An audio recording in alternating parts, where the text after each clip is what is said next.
November 1945. The war is over, but the reckoning is just beginning.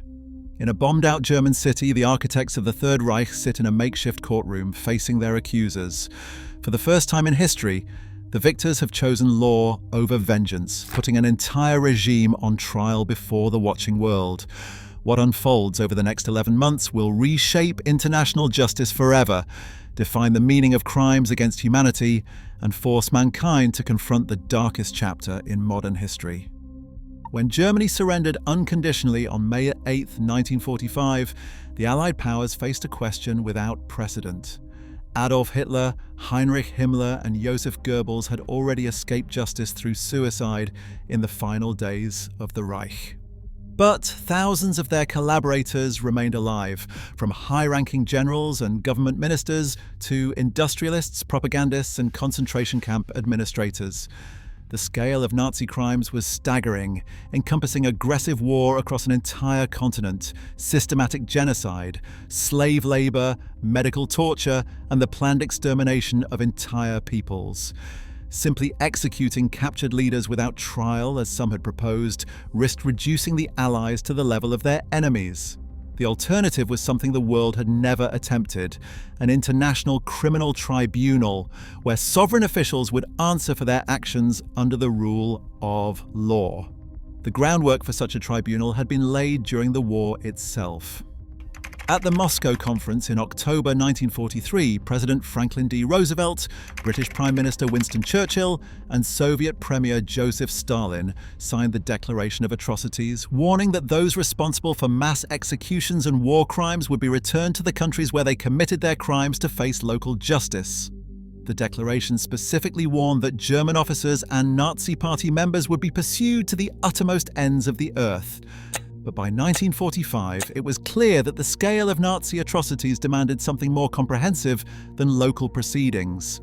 The major Allied powers agreed that the principal war criminals, those whose crimes had no specific geographic location and who had directed the machinery of destruction itself, should face a joint international tribunal representing the conscience of civilized humanity.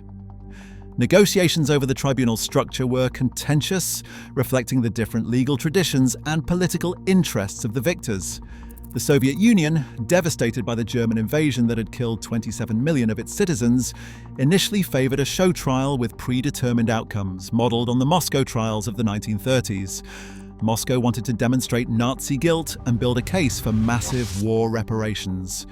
The British government, led by Churchill, advocated for summary execution of top Nazi leaders, arguing that their guilt was self-evident and that a trial would only provide a platform for propaganda. It was the United States that insisted most strongly on a genuine legal proceeding, one that would establish clear precedents for international law and demonstrate the superiority of justice over arbitrary power. President Harry Truman appointed Supreme Court Justice Robert H. Jackson to serve as chief American prosecutor and to negotiate the framework for the tribunal. In August 1945, representatives of the four Allied powers gathered in London to finalize the agreement that would create the International Military Tribunal. The resulting London Charter established the court's jurisdiction over three categories of crime that had never before been codified in international law. Crimes against peace encompassed the planning, preparation, initiation, or waging of aggressive war in violation of international treaties. War crimes covered violations of the laws and customs of warfare, including murder, ill treatment of prisoners of war, plunder of public or private property, and wanton destruction of cities and villages not justified by military necessity. Crimes against humanity addressed atrocities committed against civilian populations, including murder, extermination, enslavement, deportation, and persecution on political, racial, or religious grounds. A fourth charge, conspiracy to commit any of these crimes, allowed prosecutors to demonstrate the coordinated nature of Nazi policy and hold planners accountable alongside executors. The choice of Nuremberg as the trial location was both practical and symbolic. The city's Palace of Justice had survived Allied bombing largely intact, and it included an attached prison complex capable of housing the defendants securely under constant guard. Nuremberg also held profound significance as the spiritual home of the Nazi movement. The regime staged its massive annual rallies throughout the 1930s, carefully choreographed spectacles of torchlight processions and martial power that Leni Riefenstahl immortalized in her film Triumph of the Will. In 1935, the Reichstag convened to pass the infamous Nuremberg laws, stripping German Jews of their citizenship, forbidding marriage and sexual relations between Jews and non-Jews, and laying the legal foundation for persecution that would culminate in genocide. The Allies intended for the city that had celebrated Nazi triumph to witness its final judgment and complete humiliation. Courtroom 600 in the Palace of Justice East Wing was hastily expanded for the unprecedented proceedings. Translation equipment allowed the trial to be conducted simultaneously in English, French, Russian, and German, a technical innovation that would become standard in international forums. Interpreters worked in glass booths, rendering arguments and testimony in real time while the world listened. A gallery accommodated journalists from around the world who filed daily reports reaching millions of readers. Newsreel cameras broadcast the trial to audiences across the Allied nations, and German cinemas were required to show the footage so that the population would learn the truth about the regime they had supported. This became the most extensively documented legal proceeding in history, creating an irrefutable record of Nazi criminality that would inform generations. 24 defendants were initially indicted, representing the political, military, economic, and ideological leadership of the Nazi state. The list included Hermann Göring, Hitler's designated successor, commander of the Luftwaffe, and the most powerful Nazi to survive the war. Rudolf Hess, Hitler's deputy until his strange solo flight to Scotland in 1941, in a misguided attempt to negotiate peace, sat alongside Joachim von Ribbentrop, the foreign minister who had negotiated the pact with the Soviet Union that carved up Poland and enabled Germany to launch the war. Military leaders included Field Marshal Wilhelm Keitel and General Alfred Jodl of the Wehrmacht High Command, both of whom had signed orders for the execution of prisoners and hostages, and Grand Admirals Karl Dönitz and Erich Raeder, who had commanded the Navy's devastating submarine campaigns against Allied shipping. Economic figures such as Albert Speer, the architect who had mobilized German industry through millions of slave laborers, and Hjalmar Schacht, the financial wizard who had funded rearmament, also faced judgment. Hans Frank, who had presided over the brutal occupation of Poland, where millions were murdered, Ernst Kaltenbrunner of the SS security apparatus, and propagandists Julius Streicher and Hans Fritzsche rounded out the dock. Not all 24 would stand trial. Robert Ley hanged himself in his cell before proceedings began. Gustav Krupp was ruled unfit to face judgment. Martin Bormann was tried in absentia. This left 21 defendants to appear when the tribunal convened on the 20th of November 1945. The opening session took place in Berlin on 18 October 1945, where the tribunal formally constituted itself. The proceedings then moved to Nuremberg, where Lord Justice Geoffrey Lawrence of Great Britain served as presiding judge. Each Allied power contributed 2 judges who would deliberate together on guilt and sentencing, while the prosecution was divided among the 4 powers, with Justice Jackson leading the American team. On 21 November 1945, Justice Jackson delivered his opening statement, words that would echo through legal history. Speaking for more than 3 hours, Jackson acknowledged the unprecedented nature of the proceedings and the weight of responsibility they carried. He said, "The wrongs which we seek to condemn and punish have been so calculated, so malignant, and so devastating that civilization cannot tolerate their being ignored because it cannot survive their being repeated." He went on to argue that 4 great nations, flushed with victory and stung with injury, had chosen to stay the hand of vengeance and voluntarily submit their captive enemies to the judgment of law. This, Jackson insisted, was one of the most significant tributes that power had ever paid to reason. He assured the court that the prosecution would rely primarily on documentary evidence, the Germans' own records of their crimes, rather than potentially emotional witness testimony. Jackson's strategy relied heavily on documentary evidence rather than witness testimony. The Germans, he noted, had been meticulous record keepers, and their own documents would condemn them. Thousands of official files, memoranda, orders, and reports had been captured intact, providing an unprecedented paper trail of genocide and aggression. Minutes of meetings where Hitler outlined his plans for aggressive war, orders signed by Keitel and Jodl directing the execution of prisoners and hostages, reports from the Einsatzgruppen tallying murders by the thousands, correspondence between government ministries coordinating the deportation and dispossession of Jews. The Nazi bureaucracy had documented its crimes with German thoroughness, never imagining these records would become evidence of their own guilt. The prosecution would, in Jackson's memorable phrase, show the defendants their own films, using Nazi propaganda and official documentation to establish the regime's criminal intent from its earliest days through to its final collapse. The impact of visual evidence proved devastating. On November 29, 1945, prosecutor Thomas Dodd introduced an hour-long film titled Nazi Concentration Camps. Compiled from footage shot by Allied cameramen as they liberated Buchenwald, Dachau, Bergen-Belsen, and other camps, the film presented graphic images of mass graves, emaciated survivors, and the industrial machinery of death. When the lights came up in courtroom 600, the assembled spectators sat in stunned silence. Hermann Göring removed his dark glasses and covered his face. Hans Frank wept openly. Even the judges were shaken.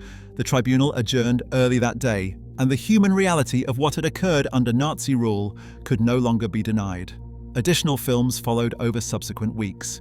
The Nazi Plan, a 4-hour compilation of captured German newsreels and propaganda footage, demonstrated the regime's systematic preparation for war and persecution from its earliest days. The film showed Hitler's rise to power, the massive party rallies at Nuremberg, the persecution of Jews, and the planning of military aggression. Soviet prosecutors contributed their own documentary evidence, showing the destruction wrought across their homeland and the liberation of Majdanek and Auschwitz.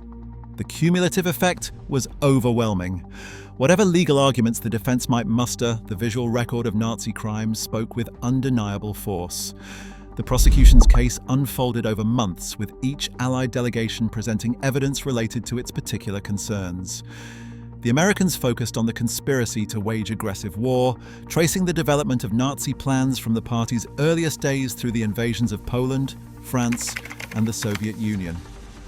British prosecutors concentrated on war crimes at sea and the treatment of prisoners of war. The French delegation documented the exploitation and deportation of civilians in occupied Western Europe. Soviet prosecutors presented evidence of atrocities during the invasion, including the deliberate starvation of 3 million Soviet prisoners of war and the siege of Leningrad that killed hundreds of thousands of civilians. Key witnesses reinforced the documentary evidence with first-hand testimony. Rudolf Höss, the commandant of Auschwitz, appeared as a witness and described the industrial murder of more than 1 million people at his camp. He explained the selection process on the railway ramp, the use of Zyklon B in the gas chambers, and the operation of the crematoria that disposed of bodies around the clock.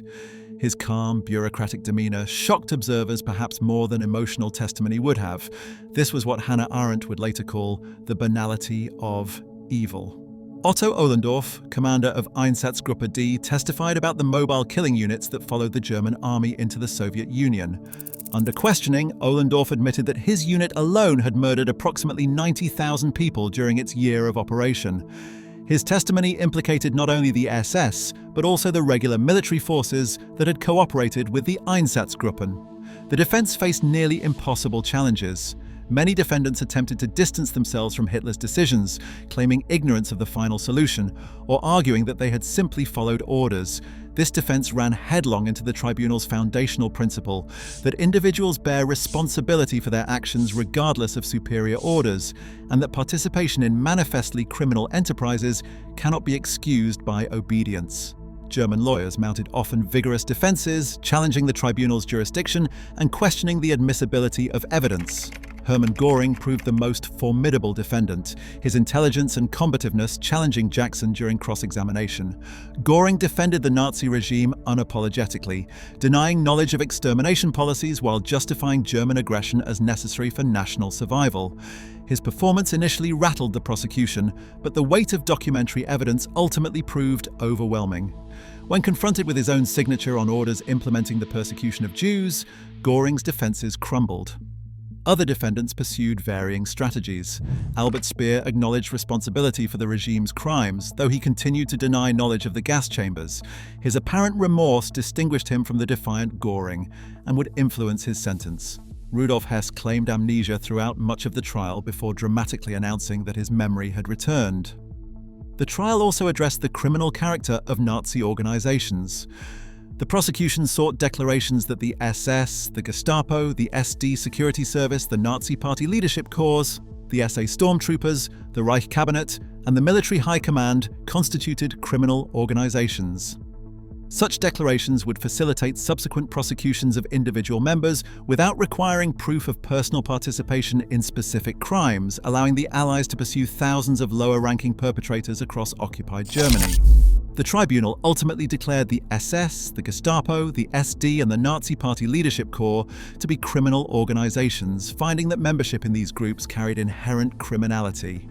It declined to extend this designation to the SA or the Reich Cabinet, a decision that provoked Soviet dissent.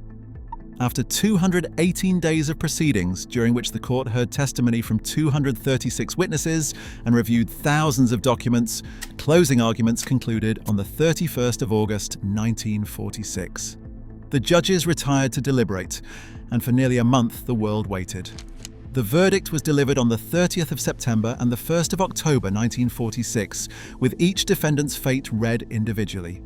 12 defendants were sentenced to death by hanging: Göring, Ribbentrop, Keitel, Kaltenbrunner, Rosenberg, Frank, Frick, Streicher, Sokol, Jodl, Seyss-Inquart, and Bormann, in absentia. 3 defendants received life sentences: Hess, Funk, and Raeder. 4 were given prison terms ranging from 10 to 20 years: Dönitz, Neurath, Schirach, and Speer. 3 defendants were acquitted: Schacht, Papen, and Fritzsche. The acquittals provoked controversy. The Soviet judge filed a dissent arguing that all defendants should have been convicted and that Hess deserved death rather than life imprisonment. The executions were scheduled for 16 October 1946 in a gymnasium attached to the Nuremberg prison, converted for the purpose with 3 gallows erected inside. Master Sergeant John C. Woods was assigned to carry out the sentences. The condemned were given their final meals and allowed visits from chaplains. Hermann Göring cheated the gallows. On the evening of 15 October, just hours before his scheduled execution, he bit down on a cyanide capsule that had been smuggled into his cell. How the poison reached him remains a matter of speculation, despite extensive investigations. Some theorized a sympathetic guard had provided it. Others suggested Göring had concealed the capsule throughout his imprisonment.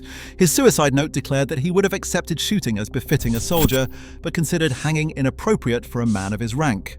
The remaining 10 condemned men were awakened shortly after midnight. One by one, they were led to the execution chamber, their hands bound, and escorted up 13 steps to the gallows platform. Joachim von Ribbentrop was hanged first, at approximately 1:11 in the morning, offering final words asking God to protect Germany. Wilhelm Keitel followed, maintaining military bearing to the end. The executions proceeded through the night, with Julius Streicher reportedly shouting his defiance even as the hood was placed over his head. The hangings did not proceed smoothly.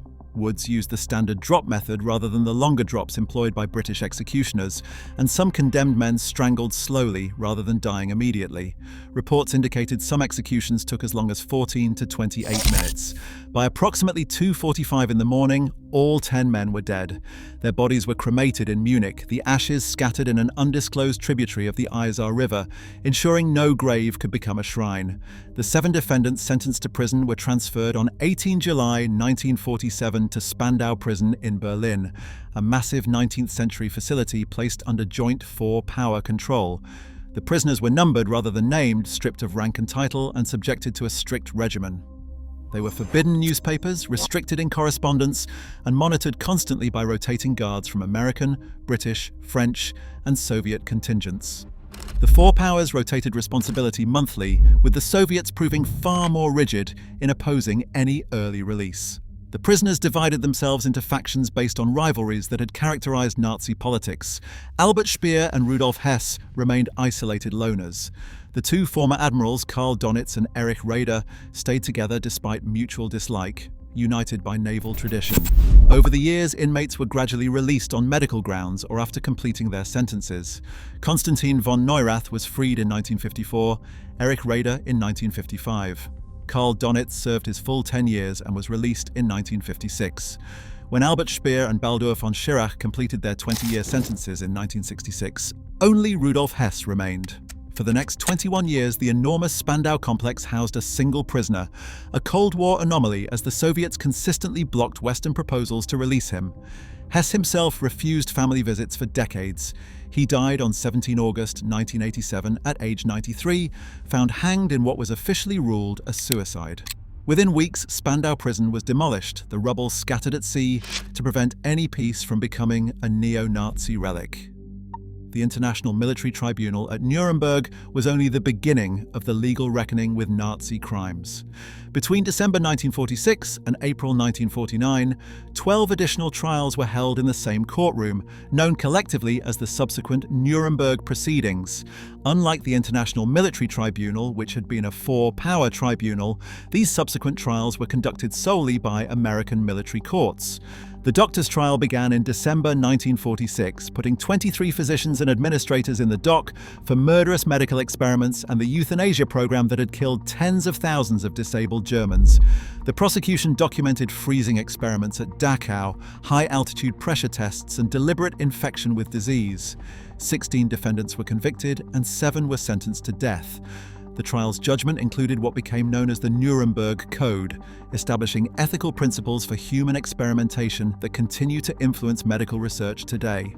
The judges' trial targeted lawyers and judges who had perverted the German legal system into an instrument of persecution, sentencing political opponents and racial minorities to death under the guise of legitimate proceedings.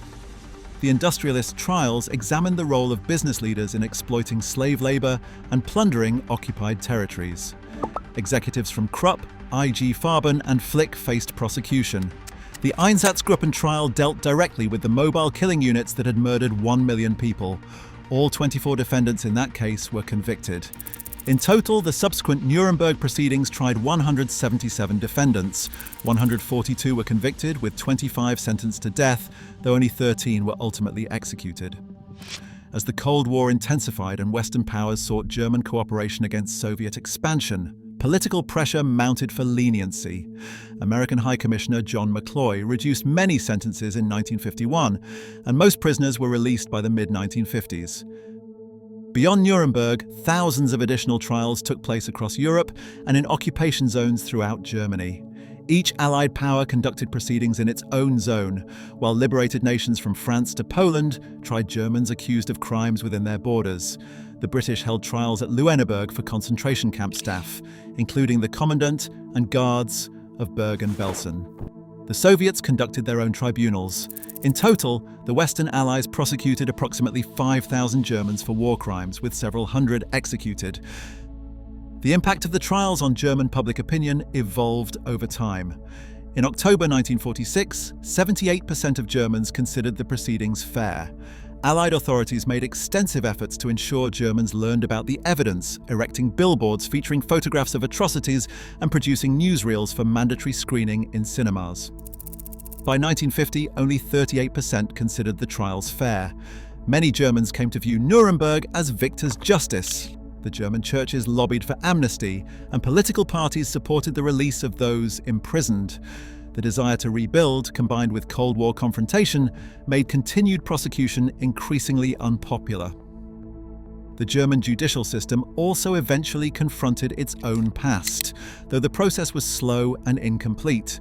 Early post-war trials by German courts often resulted in lenient sentences, and many perpetrators escaped justice through the Statute of Limitations. The Ulm Einsatzgruppen trial of 1958 marked a turning point, leading to the establishment of the Central Office for the Investigation of National Socialist Crimes. The most famous German prosecution came in Frankfurt from 1963 to 1965, when 22 former Auschwitz personnel were tried. Their proceedings brought the reality of the death camps into German courtrooms and public consciousness. Eichmann's prosecution in Jerusalem in 1961, following his capture by Israeli agents in Argentina, drew worldwide attention. It demonstrated that the pursuit of Nazi criminals would not end with the post-war tribunals. The Nuremberg precedent informed the proceedings, and film evidence from the International Military Tribunal was introduced. Eichmann was convicted and executed in 1962, the only person ever put to death under Israeli law. The legacy of Nuremberg extends far beyond the specific criminals it judged. The principles established by the tribunal fundamentally transformed international law. The concept that individuals, including heads of state, can be held personally accountable for crimes against humanity represented a revolutionary departure from traditional notions of sovereignty. The Nuremberg Charter's definitions provided the foundation for the 1948 Genocide Convention and influenced the Geneva Conventions of 1949. For decades after 1949, no international criminal tribunals operated, and the Nuremberg precedent remained largely theoretical. This changed dramatically in the 1990s when ethnic cleansing in the former Yugoslavia and genocide in Rwanda prompted the United Nations to establish ad hoc tribunals that explicitly drew on Nuremberg principles. The International Criminal Tribunal for the former Yugoslavia prosecuted those responsible for mass atrocities, including the Srebrenica massacre. The International Criminal Tribunal for Rwanda brought genocidaires to justice for the murder of 800,000 people. Their work led to the creation of the Permanent International Criminal Court in 2002, headquartered in The Hague and empowered to prosecute genocide, crimes against humanity, and war crimes wherever they occur. The Memoriam Nuremberg trials, opened in 2010 in the same courthouse where history was made, preserves the memory of what transpired in courtroom 600. Visitors today can stand in the space where Göring, Hess, and Speer sat in the dock. The courtroom, which continued serving as a functioning German court until 2020, has been restored to approximately its wartime configuration, a permanent reminder of the moment when the international community chose law over vengeance. Despite criticisms of victors' justice and ex post facto law, the Nuremberg trials achieved something unprecedented and essential. They created a comprehensive record of Nazi crimes at a moment when denial might otherwise have flourished. They established that obedience to superior orders does not excuse participation in atrocities. They demonstrated that even the most powerful leaders can be held accountable under international law. And they offered victims and survivors at least a measure of justice for horrors beyond adequate reckoning. The judgment declared that crimes against international law are committed by men, not by abstract entities, and only by punishing individuals who commit such crimes can the provisions of international law be enforced. This principle, radical in 1946, has become foundational to the international legal order. When the International Criminal Court issues arrest warrants for sitting heads of state, when war criminals are pursued decades after their crimes, they act in the shadow of Nuremberg. Today, Courtroom 600 draws visitors from around the world who come to understand how civilization responded when confronted with the depths of human cruelty. The Nuremberg trials established that such crimes would not pass without judgment, that the machinery of international law would grind forward, however imperfectly, in pursuit of those who commit them. In the words carved into international criminal law, some acts are so terrible that civilization cannot tolerate their being ignored because it cannot survive their being repeated. If you found this video insightful, please like the video, subscribe, and hit the bell for more history. Thanks for watching.